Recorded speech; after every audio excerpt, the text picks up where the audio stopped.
Joe was a lifelong friend of mine. Now, when you say lifelong, we probably didn't connect till we probably got in high school like most people do that age, but we do a lot of things, and I can tell you things about different people that we grew up with. Joe Calvin for one, Neil Johnston for one, and a few others. But, you know, one of the things we used to do, we used to go to the Ritz Theater. Then when you get out, you look out there and say, there's my bicycle. You get on that bicycle, ride it 3 blocks, till you get up here at the corner of the college where Elton Road has a hedge around it. You say, this is not my bicycle, put it behind the hedge. Then I can always remember, you know, because I always remember when Joe went to Peru, they said he was an agricultural expert. Because when I found out when I went to Amazon, all they had was bananas and fish. And I never could understand why somebody from Alabama had to go down and tell them how to raise bananas. But at any rate, I found out he went down there otherwise. But anyway, one of the things we always did after our kids got grown and went off to college, we used to tailgate at the Auburn football game.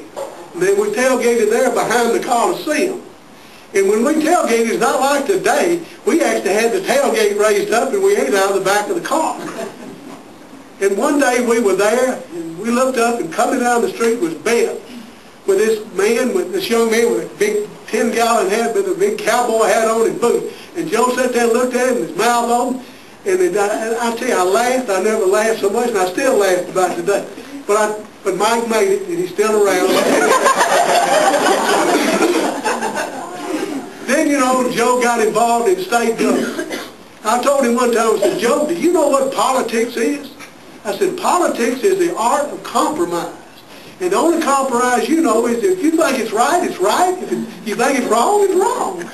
But he must have learned how to compromise because he survived. He stayed down there a long time. Joe and I discussed many things through the years. He'd call me up and ask me what I think, because we're both stubborn and bullheaded, and neither one of us wanted to admit the other was right.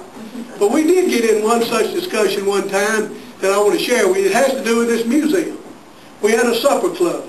And one night we was talking about this museum, and we got into a heated discussion. It got rather heated, probably more than it should have, and I think 1 or 2 other people got involved. But anyway, on the way home, me and Pat said to me, said, y'all need to calm down. That's too much, but don't worry about it. He understands me and I understand him. So, and then about 2 days later, this guy pulls up my driveway, comes to the door and says, I got a load of firewood for you, Mr. Broadwater. Thought you might like to have it.